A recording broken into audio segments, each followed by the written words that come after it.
আপনাদের সবাইকে স্বাগত জানাই আমাদের সাধারণ জ্ঞানের এই প্রতিযোগিতামূলক আয়োজন কুইজ 2025-এ।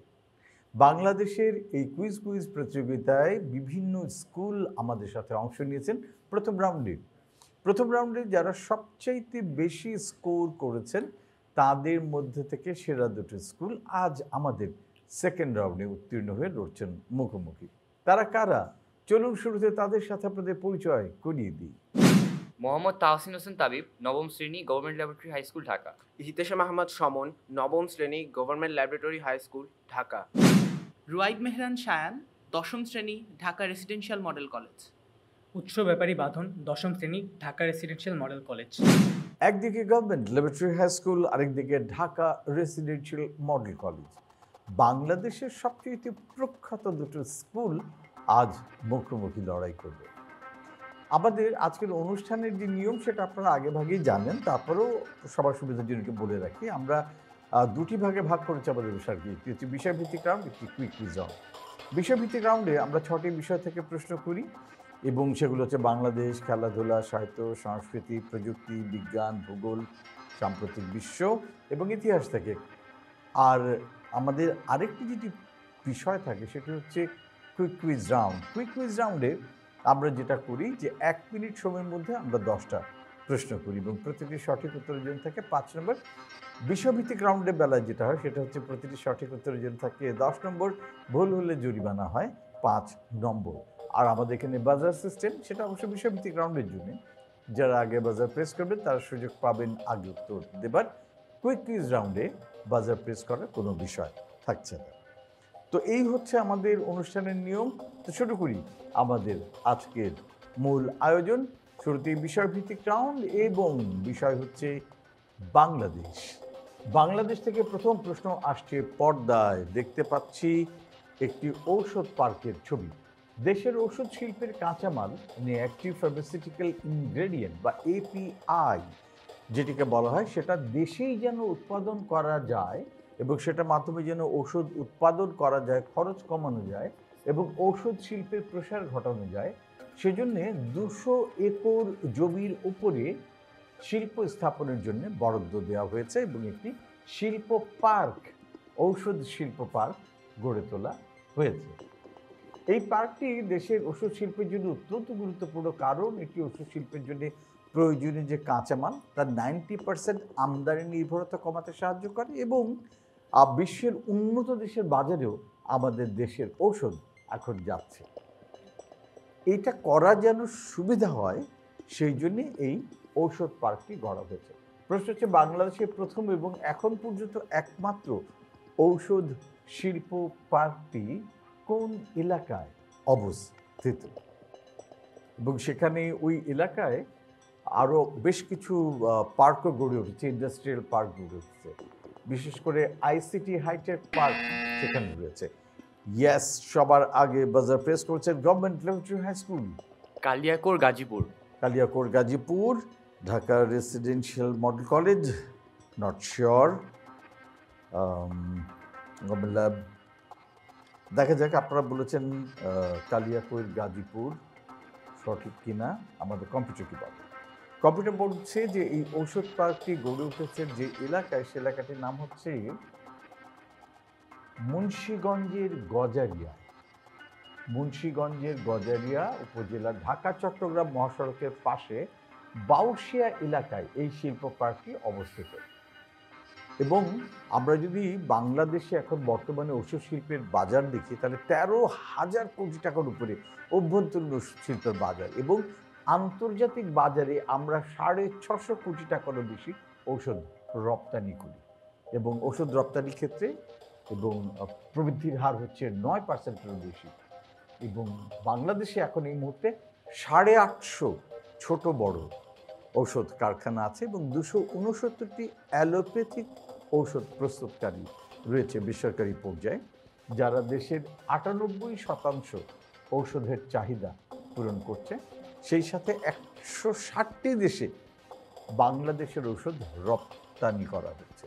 এটা আমাদের জন্য অনেক বড় ব্যাপার যে আমরা জানি আমাদের রেডিমেড গার্মেন্টস আমরা এক্সপোর্ট করি, আমরা চা এক্সপোর্ট করি, লেদার গুডস এক্সপোর্ট করি, কিন্তু বাংলাদেশের ঔষধ নিয়ে যেটা নিয়ে আমরা এখন গর্ব করতে পারি যে বিশ্বের বিভিন্ন উন্নত দেশে, অনুন্নত দেশে এখন প্রচুর এক্সপোর্ট হচ্ছে।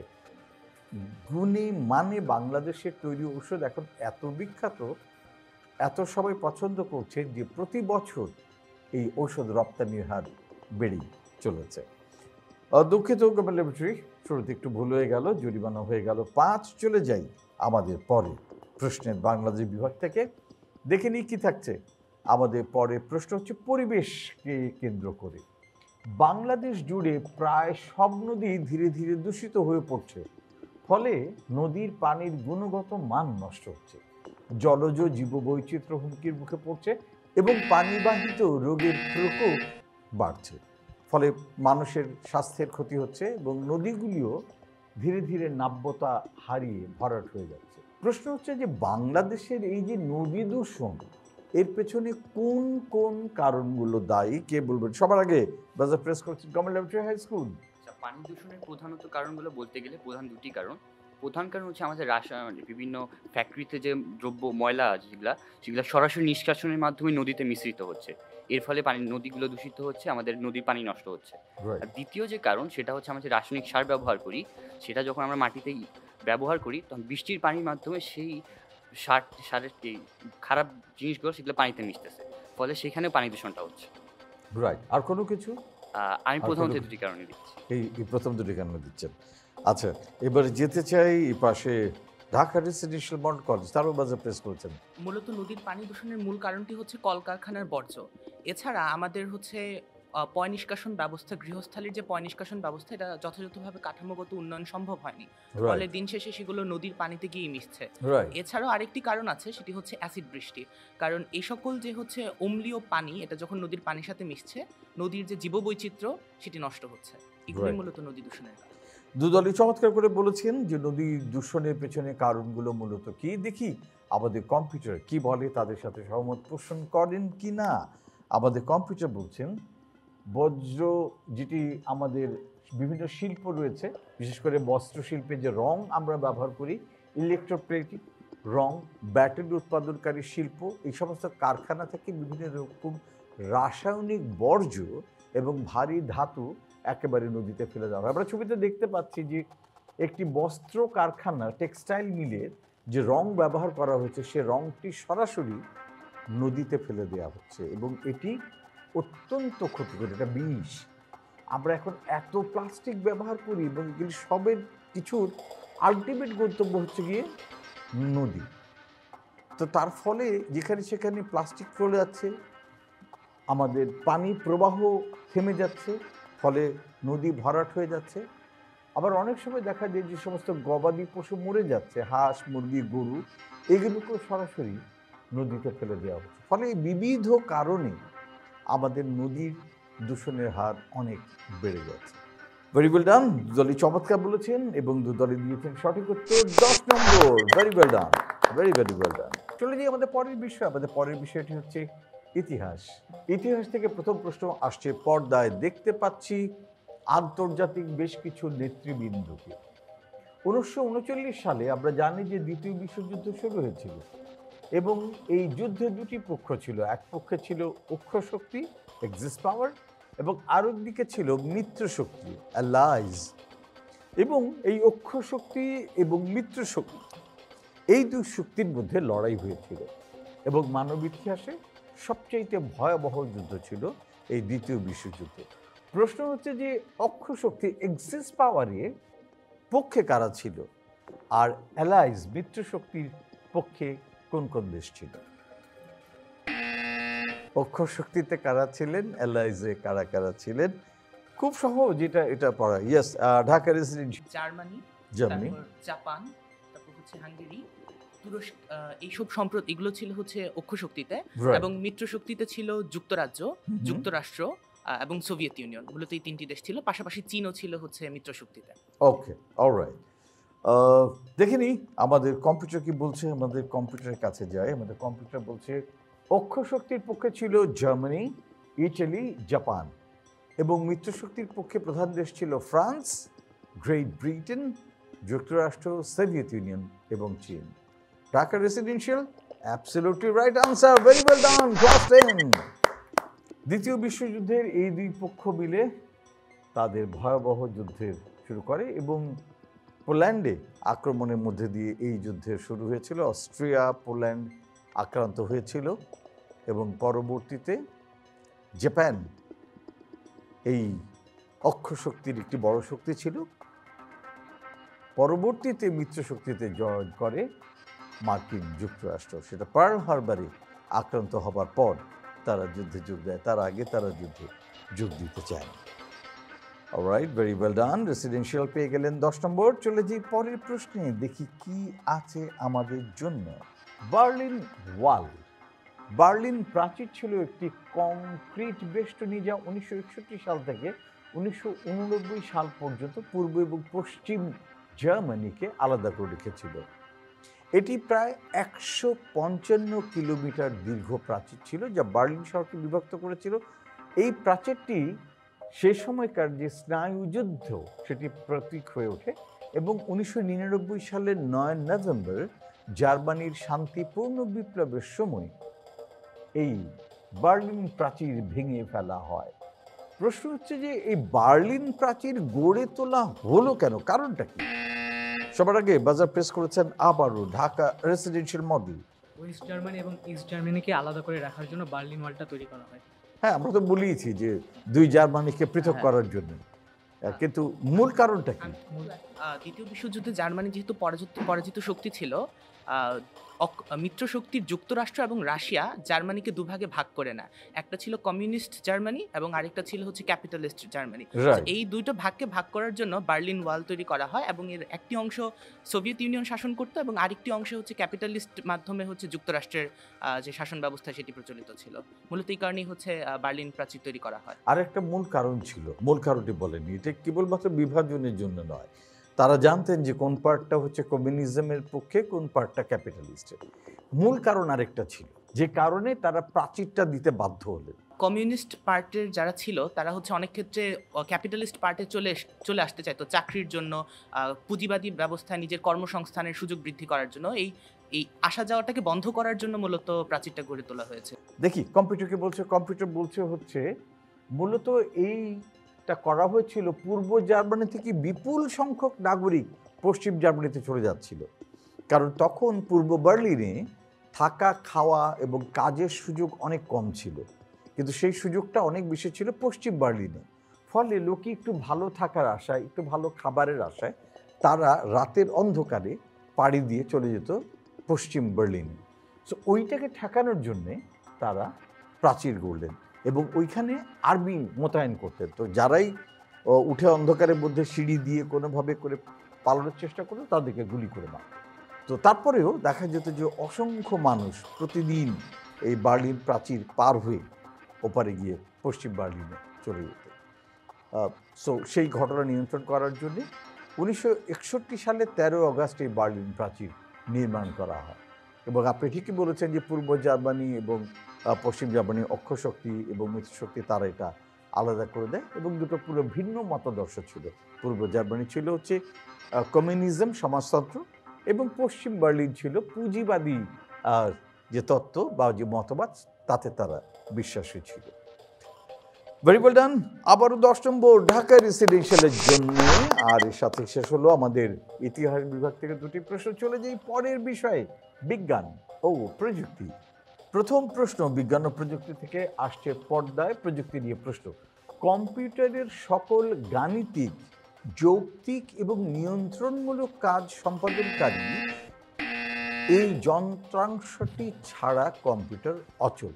এই পুরো কাজটাই এই অংশটা করে। এটা সফটওয়্যার থেকে নির্দেশনা গ্রহণ করে এবং সে অনুযায়ী হার্ডওয়্যারকে পরিচালনা করে। আবার হার্ডওয়্যার থেকে সে যা তথ্য পায় সেটা আবার সফটওয়্যারকে দেয়। এক কথায় কম্পিউটারের যাবতীয় কার্যক্রমের চালিকা শক্তি হচ্ছে এটি, যেটিকে বলা হচ্ছে কম্পিউটারের ব্রেইন। প্রশ্ন হচ্ছে, কম্পিউটারের মস্তিষ্ক হিসাবে পরিচিত এই যন্ত্রাংশটির নাম কি? Comment lab. সিপিইউ। ওকে। ঢাকা রেসিডেন্সিয়াল আমাদের ক্ষেত্রে সেন্ট্রাল প্রসেসিং ইউনিট আরও সুনির্দিষ্টভাবে প্রসেসর। আচ্ছা, সেন্ট্রাল প্রসেসিং ইউনিট আর সুনির্দিষ্ট করে বললে প্রসেসর। অলরাইট, ছবিতেও আমরা প্রসেসরের একটা ছবি দেখতে পাচ্ছি এবং সিপিইউ মাদারবোর্ডের একটা মূল অংশকে দেখতে পাচ্ছি। দেখি এটি সঠিক উত্তর কিনা। কম্পিউটার বলছে সেন্ট্রাল প্রসেসিং ইউনিট বা সিপিইউ, অ্যাবসলিউটলি রাইট। এটা হচ্ছে কম্পিউটারের সবচেয়ে গুরুত্বপূর্ণ অংশ যা প্রোগ্রামিং বা নির্দেশাবলী কার্যকর করে এবং ডেটা প্রক্রিয়াকরণের সমস্ত কাজ সম্পন্ন করে এবং এর কর্মক্ষমতার উপরেই একটা কম্পিউটারের গতি, স্পিড, কার্যকারিতা সব কিছু নির্ভর করে। জন্য মস্তিষ্ক বলে এবং এটার ভেতরে যে প্রসেসর থাকে আমরা বেশিরভাগ ক্ষেত্রে দেখি ইন্টেল প্রসেসর, তাই না, রাইজেন, এগুলো দিয়ে আমরা কাজ করি। এই প্রসেসরগুলো মূলত এই সিপিইউটাকে রান করে। ভেরি ওয়েল ডান, 10 নম্বর পেয়ে গেলে দুদলই।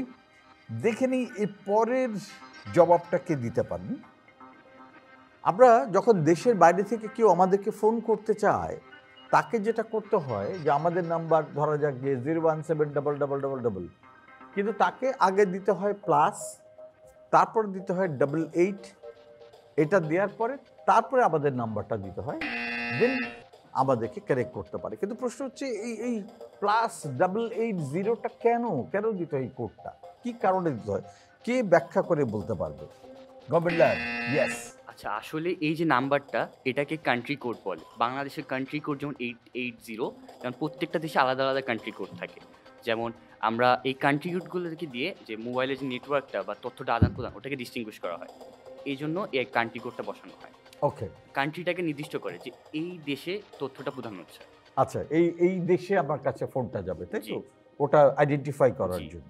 অলরাইট, দেখি ঢাকা রেসিডেন্সিয়াল কি ব্যাখ্যা দেন। কোডটাকে কান্ট্রি কোড বলা হয় এবং কান্ট্রি কোডটা হচ্ছে অ্যাকচুয়ালি আমাদের নাম্বারটাকে অন্য দেশের নাম্বার থেকে ডিস্টিংগুইশ করে অথবা আলাদা করে। আমরা যখন কলটা দিই তখন এটা হচ্ছে আমাদের দেশের কান্ট্রিতে আসবে এটা নিশ্চিত করার জন্য এই কোডটা দেওয়া হয়। ওকে, অলরাইট। আমাকে কেউ কি একটু বলতে পারবেন বুঝিয়ে যে এনিওয়ান যে কিভাবে বাইরে থেকে যখন কেউ একটা ফোন করে +88, হ্যাঁ, 017 ... দিলাম, এই এই ব্যাপারটা কিভাবে হয়? মানে ফোনটা আমার কাছ ডায়াল করা থেকে শুরু করে ধরেন আমেরিকা থেকে কেউ ফোন করবে আমাদের নাম্বারে, এই প্রক্রিয়াটা কিভাবে হয়, কেউ কি বলতে পারবেন? জি। আসলে হচ্ছে এই কান্ট্রি কোডটা আমাদের দিক দেখায়। মনে করেন আমরা যদি এখন এখান থেকে আমেরিকা বা দক্ষিণ দিকে একটা কল দিতে চাই, এই কান্ট্রি কোডটা বোঝায় যে দক্ষিণ দিকে কলটা যাবে। দক্ষিণ দিকে যত নেটওয়ার্ক টাওয়ার্স আছে এগুলো ওই দিক দিয়ে ট্রেস পাস করে এটা দক্ষিণ দিকে পৌঁছায়। এইভাবে কলটা আসলে আমেরিকাতে পৌঁছাবে, দক্ষিণ দিকে অলরাইট, পৌঁছাবে। That's a very good explanation. Let's see আমাদের কম্পিউটার কি বলে। আমাদের কম্পিউটার প্রথম কথা +88 হচ্ছে বাংলাদেশের কল প্রবেশের কান্ট্রি কোড। অ্যাবসলিউটলি রাইট, দুদরা ঠিক বলেছেন। মজার ব্যাপারটা হচ্ছে যখন আমরা কল করি, ধরো যাকে আমেরিকা থেকে ফোন করছে কেউ, যখনই উনি প্লাস প্রেস করলেন সাথে সাথে ওই মোবাইল টাওয়ার বা ওই ফোন কোম্পানি বুঝে গেল এটা বাইরের কোনো দেশে যাবে, ঠিক আছে। দেন যখন উনি 88 প্রেস করলেন সাথে সাথে ওই কোম্পানি বুঝে গেল যে এই 88 হচ্ছে বাংলাদেশের কান্ট্রি কোড, তাহলে এটা বাংলাদেশে যাবে। সো এটাকে বলা হয় ইন্টারন্যাশনাল গেটওয়ে। তার লোকাল ফোনটা থেকে ইন্টারন্যাশনাল গেটওয়েতে চলে যায়। ইন্টারন্যাশনাল গেটওয়ে থেকে করে কি, তারা প্রথমে পড়ে যে 88, যে 88 পড়লো তার সাথে সাথে নিয়ম করে যে আচ্ছা 88 হচ্ছে বাংলাদেশ। তারা এই কলটিকে বাংলাদেশের IGW যেটা ইন্টারন্যাশনাল গেটওয়ে তার কাছে পাঠিয়ে দেয় যে ভাই তোমার দেশের কাছে একটা ফোন এসছে, কত নম্বরে গেছে এটা তার তো কনসার্ন না, সে 88 পর্যন্ত পড়ে পাঠিয়ে দিল। বাংলাদেশের IGW যেটা করে সে ফোনটা রিসিভ করে এবার সে দেখে যে এটা আগে 88 কিনা, মানে আসলেই বাংলাদেশের কিনা। তারপরে যখন দেখে 017... তখন দেখে যে এই নাম্বারটা কোথায় আছে, তখন সে তার নেটওয়ার্ক থেকে খুঁজে বের করে, সে তখন লোকাল নেটওয়ার্কে দিয়ে দেয়। যদি 017 হয় সে 017 কোম্পানিকে দিয়ে দেয় যে ভাই এটা তোমার কল। তখন ওই কোম্পানি ফোনটাকে নিয়ে দেখে যে এই নাম্বারটা এখন কোন নেটওয়ার্কের আওতায় আছে। ধরো যাক এটা আমাদের বাংলাদেশ টেলিভিশন নেটওয়ার্কের আওতায় আছে, তখন বাংলাদেশ নেটওয়ার্কের যে সেল টাওয়ার আছে তার কাছে পাঠিয়ে দেয়। ওই সেল টাওয়ার তখন আমাদের ফোনে কলটাকে পাঠায় এবং কত দ্রুত এই যে এতগুলো হিসেব নিকেশ উইদিন এ সেকেন্ড হয়ে যায়, তাই না? সো এটা একটা খুবই ইন্টারেস্টিং ব্যাপার যে কিভাবে একটা কল জেনারেট হয় এবং টার্মিনেশন হয়, এক জায়গা থেকে আরেক জায়গায় যায়। সো এইভাবে হয় ইন্টারন্যাশনাল গেটওয়ের কারণে আমরা এক দেশ থেকে আরেক দেশে ফোন পাই। এবং এই যে কান্ট্রি কোডটা কী হবে, ফোন নাম্বারগুলো কী হবে, এই সমস্ত কিছুর স্ট্যান্ডার্ডাইজেশন এটার মান নির্ধারণ করে হচ্ছে ITU, international telecom union, ITU। তারা ঠিক করে। ITU হচ্ছে জাতিসংঘের একটি বিশেষায়িত সংস্থা। তারাই বলে দেয় যে আচ্ছা আমেরিকা 1 ভাগ করা আছে, যে আমেরিকার দিকে ওরা 1, যেমন কানাডা তারাও কিন্তু +1, আবার সাউথ ইস্ট এশিয়া হচ্ছে 8, ঠিক আছে। এইভাবে এক একটা দেশের কোড এলাকা ভাগ করে তারা নির্ধারণ করে, এবং সেই অনুযায়ী কান্ট্রি কোড, এরিয়া কোডগুলো, এরিয়া কোড আবার কি হবে সেটা আবার এই লোকাল যারা থাকে টেলিকম সংস্থা তারা আবার নির্ধারণ করে। খুবই ইন্টারেস্টিং টেলিফোনের এই আসা যাওয়ার ব্যাপার। ভেরি গুড, দুদলই খুব সুন্দর করে এক্সপ্লেন করেছেন এবং দুদলই 10 নম্বর করে পেয়ে গেলেন। বিজ্ঞান ও প্রযুক্তি থেকে শেষ হয়ে গেল 2টি প্রশ্ন, এবং সাথে সাথে শেষ বিষয়ভিত্তিক রাউন্ডের বিজ্ঞান ও প্রযুক্তি। এর পরের যে বিষয় সেটি হচ্ছে শিল্প, সাহিত্য, সংস্কৃতি। শিল্প, সাহিত্য, সংস্কৃতি থেকে প্রথম প্রশ্ন আসছে পর্দা। একটা চমৎকার বাড়ি দেখতে পাচ্ছি, গ্রেট ব্রিটেনে বাড়ি, যার বাড়ি, তিনি ছিলেন একজন ইংরেজ কবি, নাট্যকার, অভিনেতা। তাকে প্রায় ইংল্যান্ডের জাতীয় কবি বলা হয়। আবার অনেকে বলেন যে অ্যাভনের অমর কবি, ইমমর্টাল পোয়েট অফ অ্যাভন। এই ইংরেজ নাট্যকারকে প্রায়ই বলা হয়ে থাকে যে ইংরেজি ভাষার সর্বশ্রেষ্ঠ লেখক। প্রশ্ন হচ্ছে যে এই এভনের কবি বলা হয় কাকে? এভন হচ্ছে এরিয়া, এই যে বাড়িটা যেখানে দেখতে পাচ্ছি এটা হচ্ছে এভন এলাকা, এবং এই বাড়িতে তিনি জন্মগ্রহণ করেছিলেন। প্রশ্ন হচ্ছে আমরা কার কথা বলছি? সবার আগে বাজে প্রেস করছেন কবিলাভ উইলিয়াম শেক্সপিয়ার। William Shakespeare. দেখি রেসিডেন্সিয়াল কি বলে। William Shakespeare. দুদলই বলছেন উইলিয়াম শেক্সপিয়ার। লেটস সি আমাদের কম্পিউটার কি বলে। অবশ্যই William Shakespeare, very well done. William Shakespeare, এবং তার বিখ্যাত সৃষ্টিকর্ম হচ্ছে হ্যামলেট, ওথেলো, ম্যাকবেথ এবং রোমিও অ্যান্ড জুলিয়েট সহ অসংখ্য নাটক তিনি রচনা করেছেন, উপন্যাস, গল্প, কবিতা, উইলিয়াম শেক্সপিয়ার। এবং এই অ্যাভনের এই বাসাটা একটা দর্শনীয় স্থান, একটা পর্যটন স্থান, এবং প্রতি বছর অসংখ্য সাহিত্যপ্রেমী শেক্সপিয়ারের এই জন্মস্থান অ্যাভনে যান এই বাসাটা দেখতে, এবং কর্তৃপক্ষ বাসাটাকে ঠিক আগের মতনই রেখেছেন যেমন ছিল, এবং সেভাবেই সংরক্ষণ করছেন। অলরাইট, চলে যাই আমরা আমাদের পরের প্রশ্নে।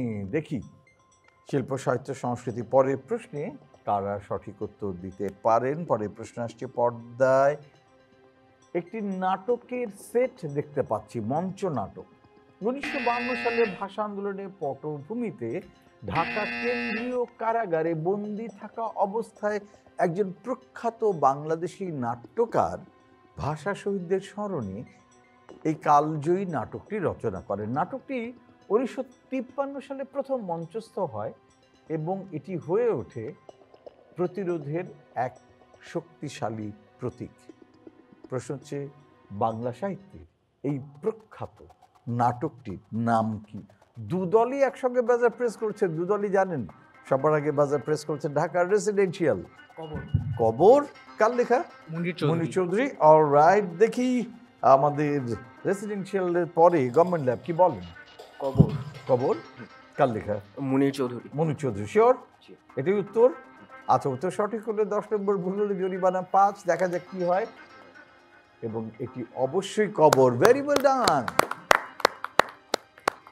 লেখক মনির চৌধুরী 1953 সালে প্রকাশিত একটি কালজয়ী একাঙ্কিকা নাটক। 1952 সালে 21 ফেব্রুয়ারি রক্তাক্ত ঘটনার প্রতিক্রিয়ায় তিনি জেলে বসে নাটকটি রচনা করেন, এবং শুধু ভাষা আন্দোলনের উপর ভিত্তি করে রচিত এইটি প্রথম নাটক নয়, বরং এটি বাঙালির অধিকার আদায়েরও এবং সংগ্রামের একটি শক্তিশালী শৈল্পিক দলিল হিসেবে বিবেচিত হয়। এটা তো জেলখানায় বসে লিখেছিলেন, এবং খুব ইন্টারেস্টিং পার্ট হচ্ছে জেলখানাতে এটা প্রথম মঞ্চস্থ হয়। মনির চৌধুরী তার আরও যারা যেসব রাজনৈতিক সহযাত্রী ছিলেন, বন্ধুরা ছিলেন, তাদেরকে নিয়ে জেলখানার ভেতরেই এই নাটকটি মঞ্চস্থ করেন। কবর। ভেরি ওয়েল ডান। দুদলে দিয়েছেন আবারও সঠিক উত্তর, আবারও 10 নম্বর। শিল্প, সাহিত্য, সংস্কৃতি থেকে 2টি প্রশ্ন শেষ হয়ে গেল। চলে যাই পরের বিষয়ে, ভূগোল। ভূগোল থেকে প্রথম প্রশ্ন আসছে পর্দায় দেখতে পাচ্ছি একটি পর্বতের ছবি। তিব্বতের কৈলাস শৃঙ্গের কাছে জন্ম নিয়ে এই নদটি বাংলাদেশে প্রবেশ করে এবং নাম ধারণ করে যমুনা। এর গতিপথ অত্যন্ত পরিবর্তনশীল এবং বর্ষাকালে এর বিধ্বংসী বন্যার কারণে নদী পরবর্তী মানুষের জীবনে ব্যাপক ক্ষয়ক্ষতি হয়। এই ধ্বংসাত্মক রূপের জন্য স্থানীয়ভাবে অনেকে একে দুঃখের নদী নামেও ডাকেন। প্রশ্ন হচ্ছে আমরা কোন নদের কথা বলছি? সবার আগে বাজার প্রেস করেছেন গভর্নমেন্ট ল্যাব। ব্রহ্মপুত্র। ব্রহ্মপুত্র নদ। দেখা যাক কৈলাস শৃঙ্গের কাছে জন্ম কিনা ব্রহ্মপুত্র নদের। আমাদের কম্পিউটার, আচ্ছা, এর মধ্যে আবার ঢাকা রেসিডেন্সিয়াল বাজার প্রেস করছেন ব্রহ্মপুত্র। আপনারা বলছেন ব্রহ্মপুত্র নদ। শিওর? জি। দেখে নেই কৈলাস শৃঙ্গে কোন নদের জন্ম, এবং অবশ্যই ব্রহ্মপুত্র নদ। ভেরি ওয়েল ডান। ব্রহ্মপুত্র নদ তীব্র ভাঙন প্রবণতা রয়েছে ব্রহ্মপুত্র নদে, এবং প্রতি বছর ভয়াবহ বন্যা সৃষ্টি হয়। তার ফলে অনেকেই একে দুঃখের নদী বা সর্পিল নদী বলে থাকেন। এই বিশাল জলরাশি যেমন পলি জমি উর্বর ভূমি তৈরি করে, তেমনি এর করাল গ্রাসে বিলীন হয় বহু বাড়িঘর, ফসল এবং জমি। ব্রহ্মপুত্র নদ কৈলাস শৃঙ্গের কাছে তার জন্ম। ভেরি ওয়েল ডান। প্রথমে 10 নম্বর করে পেয়ে গেছেন ভূগোল বিভাগে। এবার দেখা যাক পরের প্রশ্নের বেলায় কি হয়। পরের প্রশ্ন আসছে পর্দায়। বাংলাদেশের নদ নদী এবং নদীপথ অত্যন্ত সমৃদ্ধ, গুরুত্বপূর্ণ, এবং এখানে প্রধান নদীগুলির মধ্যে তো আমরা জানি পদ্মা, মেঘনা, ব্রহ্মপুত্র, কর্ণফুলী আছে। আমাদের নদীর একটা বড় ব্যাপার হচ্ছে যে আমাদের পরিবহন, আমাদের জনজীবন, যাওয়া আসা সব ক্ষেত্রে এটা একটা বিশাল বড় ভূমিকা রাখছে। অতি সম্প্রতি বাংলাদেশ পানি উন্নয়ন বোর্ড বাপা উবো তারা 2025 সালের একটি তথ্য প্রকাশ করেছেন, যেখানে তারা বলছেন যে বাংলাদেশে নদ নদীর সংখ্যা সব মিলিয়ে 1415টি।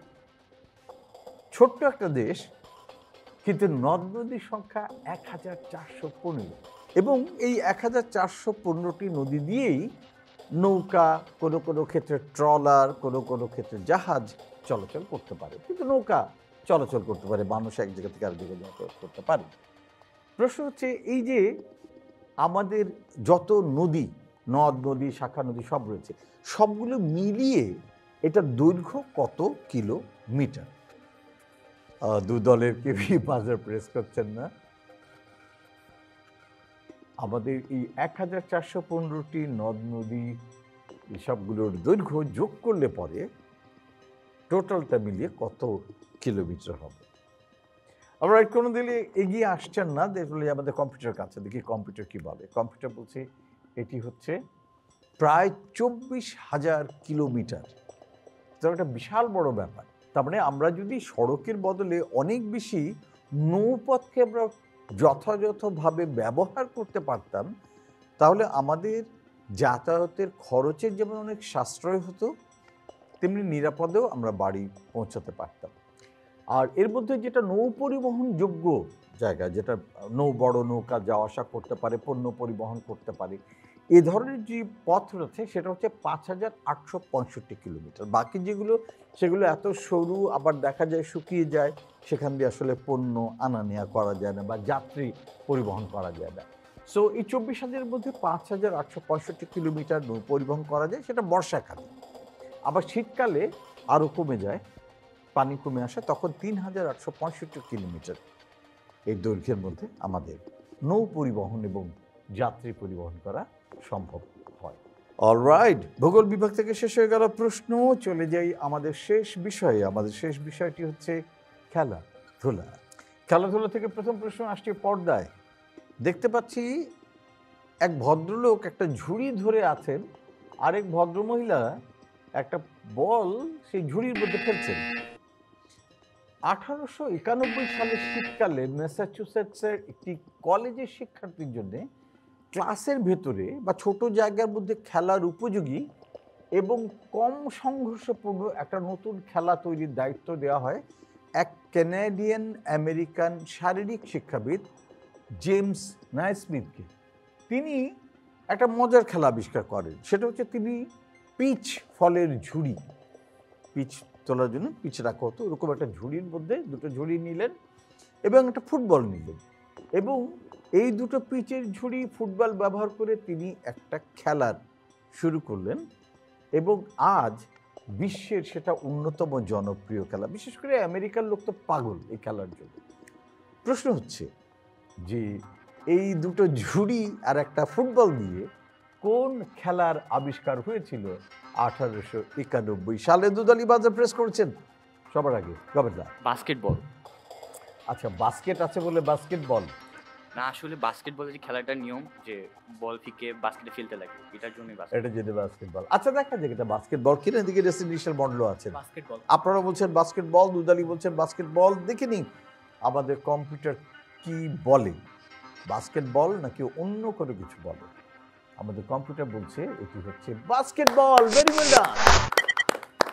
বাস্কেটবল দুটি দলের মধ্যে খেলা হয়। প্রত্যেকটা দলে 12 জন করে খেলোয়াড় থাকে, তবে খেলার সময় 12 জন খেলেন না, তখন 5 জন করে খেলে, তারপরে বদল হয়। এবং মজার ব্যাপার হচ্ছে যে এই খেলাটা 4টা ফেজে হয়। প্রতিটা ফেজ হচ্ছে 10 মিনিট করে, 4×10 = 40 মিনিট খেলা।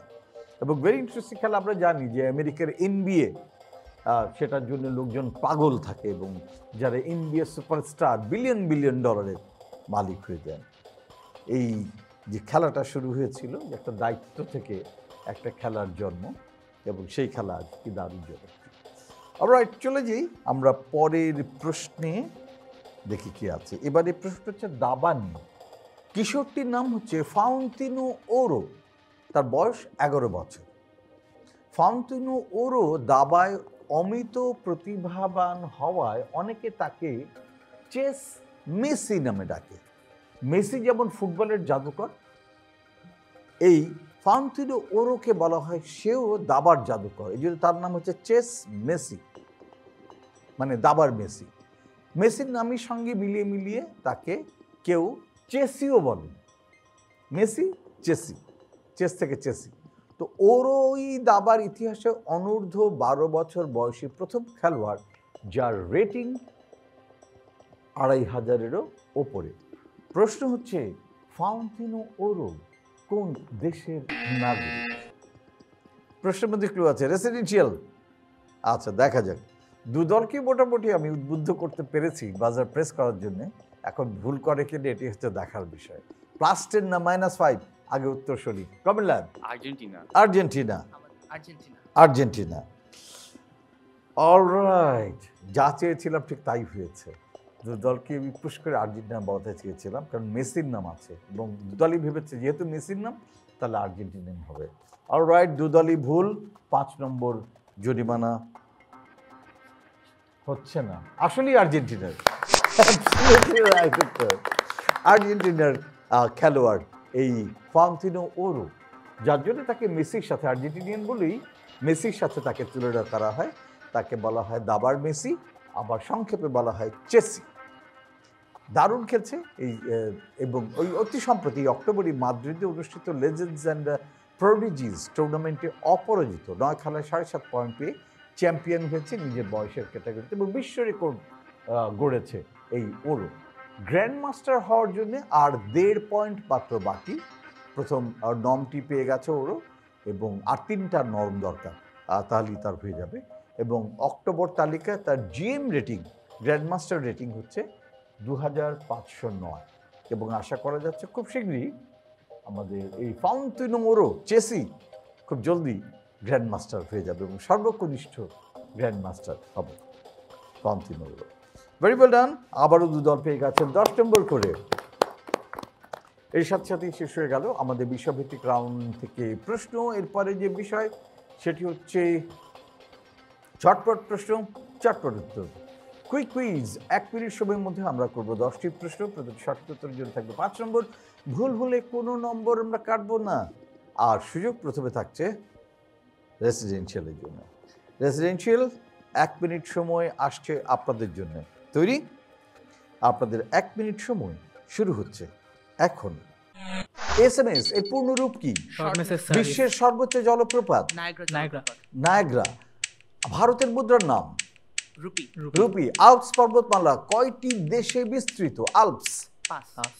বাংলাদেশের সবচেয়ে ক্ষুদ্রতম জেলা? মেহেরপুর। পাকিস্তানের রাজধানী? পাকিস্তানের রাজধানী। ফ্রান্সের প্রেসিডেন্টের নাম? Emmanuel Macron. Emmanuel Macron. কফির দেশ? ব্রাজিল। ব্রাজিল। রোগ প্রতিরোধ ক্ষমতা বাড়ায় কোন vitamin? Vitamin C, vitamin C. WHO এর সদর দপ্তর Geneva Geneva, Geneva. Switzerland. SMS এর পূর্ণরূপ কি? Short message service, short message service. বিশ্বের সর্বোচ্চ জলপ্রপাত নায়াগ্রা, নায়াগ্রা। আল্পস পর্বতমালা কয়টি দেশে বিস্তৃত? ভারতীয় মুদ্রার নাম রুপি, রুপি। বাংলাদেশের সবচেয়ে ক্ষুদ্রতম জেলা? মেহেরপুর। পাকিস্তানের রাজধানী পাকিস্তানের রাজধানী ইসলামাবাদ। ইসলামাবাদ। ফ্রান্সের প্রেসিডেন্টের নাম? Emmanuel Macron. কফির দেশ? ব্রাজিল। রোগ প্রতিরোধ ক্ষমতা বাড়ায় কোন ভিটামিন? Vitamin C. WHO সদর দপ্তর? জেনেভা। এর সাথে সাথে শেষ হয়ে গেল 1 মিনিট সময়। এবার দেখে নিই কটি প্রশ্নের সঠিক উত্তর আমরা পেয়েছি রেসিডেন্সিয়ালের কাছ থেকে। চলুন দেখে নিই। রেসিডেন্সিয়াল। SMS এর পূর্ণরূপ শর্ট মেসেজ সার্ভিস। বিশ্বের সর্বোচ্চ জলপ্রপাত হচ্ছে অ্যাঞ্জেল ফলস, ভেনিজুয়েলায়। আল্পস পর্বতমালা 8টি দেশে। ভারতের মুদ্রার নাম রুপি। বাংলাদেশের সবচেয়ে ক্ষুদ্রতম জেলা মেহেরপুর। পাকিস্তানের রাজধানী ইসলামাবাদ। ফ্রান্সের প্রেসিডেন্ট ইমানুয়েল ম্যাক্রন। কফির দেশ ব্রাজিল। রোগ প্রতিরোধ ক্ষমতা বাড়ায় ভিটামিন সি। WHO সদর দপ্তর জেনেভা, সুইজারল্যান্ড। 8টি প্রশ্নের সঠিক উত্তর আমরা পেয়ে গেছি। অতএব রেসিডেন্সিয়াল মডেল পেয়ে যাচ্ছেন 40 নম্বর। অভিনন্দন residential model, very very well ডান। এবারে পালা গভর্নমেন্ট ল্যাবের। গভর্নমেন্ট ল্যাব আপনাদের জন্য 1 মিনিট সময়, 10টি প্রশ্ন, প্রতিটি সঠিক উত্তরের জন্য 5 নম্বর, ভুল হলে কোনো নম্বর কাটা যাবে না। তৈরি? আপনাদের 1 মিনিট সময় শুরু হচ্ছে এখন। PDF এর পূর্ণরূপ কি? PDF। বিশ্বের সবচেয়ে বড় দ্বীপ? হিমালয় পর্বতমালা কটি দেশে বিস্তৃত? 3টি। রাশিয়ার মুদ্রার নাম কি? রুবেল। আয়তনে বাংলাদেশের সবচেয়ে বড় জেলা কোনটি? রাঙামাটি, আফগানিস্তানের রাজধানী? কাবুল। কানাডার প্রধানমন্ত্রী? জাসিন ট্রুডো। টিউলিপের দেশ? পাস। রক্ত জমাট বাঁধতে সাহায্য করে কোন vitamin? Vitamin K. Vitamin K. FAO ফাও এর সদর দপ্তর? Vienna, Austria. Vienna, Austria. PDF এর পূর্ণরূপ কি? বিশ্বের সবচেয়ে বড় দ্বীপ? হিমালয় পর্বতমালা কয়টি দেশে বিস্তৃত? 3টি। রাশিয়ার মুদ্রার নাম? রুবেল। আয়তনে বাংলাদেশের সবচেয়ে বড় জেলা? রাঙামাটি। আফগানিস্তানের রাজধানী? কাবুল। কানাডার প্রধানমন্ত্রী? জাসিন ট্রুডো। টিউলিপের দেশ? পাস। রক্ত জমাট বাঁধতে সাহায্য করে ভিটামিন কে। ফাও FAO এর সদর দপ্তর? Austria, Vienna. এর সাথে সাথে শেষ হয়ে গেল 1 মিনিট সময়। দেখে নিই কটি প্রশ্নের সঠিক জবাব আমরা পেলাম। আমাদের কম্পিউটার বলছে PDF এর পূর্ণরূপ হচ্ছে পোর্টেবল ডকুমেন্ট ফরম্যাট। বিশ্বের সবচেয়ে বড় দ্বীপ হচ্ছে গ্রিনল্যান্ড। হিমালয় পর্বতমালা 5টি দেশে বিস্তৃত। রাশিয়ার মুদ্রার নাম রুবেল। আয়তনে বাংলাদেশের সবচেয়ে বড় জেলা হচ্ছে রংপুর। আফগানিস্তানের রাজধানী কাবুল। কানাডার প্রধানমন্ত্রী জাস্টিন ট্রুডো ছিলেন, কিন্তু এখনকার প্রধানমন্ত্রী Mark Carney. Tulip Netherland, Holland. রক্ত জমাট বাঁধতে সাহায্য করে ভিটামিন কে, রাইট? এবং FAO সদর দপ্তর ইটালির রোম। দেখা যাচ্ছে 3টি প্রশ্নের সঠিক জবাব পেয়েছি আমরা গভর্নমেন্ট ল্যাবের কাছ থেকে। অতএব গভর্নমেন্ট ল্যাব পেয়ে গেলেন 15 নম্বর। অভিনন্দন গভর্নমেন্ট ল্যাব, ভেরি ওয়েল ডান। তো এর সাথে সাথেই শেষ হয়ে গেল আমাদের আজকের প্রতিযোগিতা। তো আপনাদেরকে একটা ছোট্ট কথা জানিয়ে দিই, সেটা হচ্ছে যারা চান আমাদের সঙ্গে সরাসরি যোগাযোগ করতে, চাইলেই যোগাযোগ করতে পারবেন। কারণ আমরা আছি সোশ্যাল মিডিয়ায়। ফেসবুকে গিয়ে সার্চ করবেন জাস্ট কুইজ কুইজ, পেয়ে যাবেন আমাদের। সাবস্ক্রাইব করুন, আপডেটেড থাকুন, তাহলে আপনি জেনে যাবেন যে কবে কখন কোন প্রোগ্রাম আমাদের হচ্ছে, কারা কারা অংশ নিচ্ছে, আমাদের কখন কোন পর্ব আপনি দেখতে চান, সেটা আমাদের এই পেজে গেলেই পেয়ে যাবেন। আর যারা গভর্নমেন্ট ল্যাবের মতন এবং রেসিডেন্সিয়ালের মতন অংশ নিতে চান আমাদের কুইজের পরের বছরের আয়োজনে, বা নাম এনলিস্ট করে রাখতে চান, তাদের জন্য যেটা করতে হবে সেটা হচ্ছে আপনাদের স্কুলের 6ষ্ঠ থেকে 10ম শ্রেণীতে পড়ুয়া 2 জন কুইজারকে আগে নির্বাচিত করতে হবে। তারপর তাদের নাম, ঠিকানা, ফোন নাম্বার এবং তাদের অভিভাবকের কন্ট্যাক্টস ডিটেইল লিখতে হবে স্কুলের প্যাডে। তারপরে স্কুল প্রধানের স্বাক্ষর নিয়ে পাঠিয়ে দিতে হবে আমাদের কাছে। আমাদের কাছে আবেদন পাঠাবার ঠিকানা প্রযোজক কুইজ 2025, কক্ষ নম্বর 3023, বাংলাদেশ টেলিভিশন, রামপুরা, ঢাকা। তো চলুন চলে যাই আমাদের কম্পিউটারের কাছে, দেখি ফাইনালি কোন দল কত স্কোর করেছে। আমাদের কম্পিউটার বলছে গভর্নমেন্ট ল্যাবরেটরি হাই স্কুলের মোহাম্মদ তাহসিন হুসাইন নবম শ্রেণীর ছাত্র, এবং ইহতেশাম আহমেদ সমন, তিনিও নবম শ্রেণীতে পড়ছেন। তারা দুজনে মিলে দলের জন্য অর্জন করেছেন সর্বমোট 90 নম্বর। অভিনন্দন government laboratory high school, very well done. এদিকে ঢাকা রেসিডেন্সিয়াল মডেল কলেজে রুয়াইদ মেহরান শায়ান 10ম শ্রেণীতে পড়ছেন, এবং উৎস ব্যাপারী বাঁধন, তিনিও 10ম শ্রেণীতে পড়ছেন। তারা দুজনে মিলে ঢাকা রেসিডেন্সিয়াল মডেল কলেজের জন্য অর্জন করেছেন মাত্র 140 নম্বর। অভিনন্দন ঢাকা রেসিডেন্সিয়াল, অভিনন্দন গভর্নমেন্ট ল্যাবরেটরি। দুদলকে অনেক অনেক ধন্যবাদ আজকে আমাদের এই প্রতিযোগিতা অংশগ্রহণ করবার জন্য। আর অনেক ধন্যবাদ আপনাদেরকে যারা আমাদের এই অনুষ্ঠান দেখলেন। আমি শিওর যে আপনারা প্রায় সবগুলো প্রশ্নের উত্তর দিয়ে দিয়েছেন, অতএব অভিনন্দন আপনাদেরকেও। আশা করছি আগামী সপ্তাহে যখন ফিরে আসবো আমরা এই বাংলাদেশ টেলিভিশনের পর্দায় সেম টাইম সেম চ্যানেলে আপনার সঙ্গে নিশ্চয়ই দেখা হবে। যতক্ষণ না দেখা হচ্ছে ততক্ষণ পর্যন্ত ভালো থাকুন, সুস্থ থাকুন, তথ্যের সঙ্গে থাকুন, জ্ঞানের সঙ্গে থাকুন, প্রযুক্তির সঙ্গে থাকুন। Happy cuisine.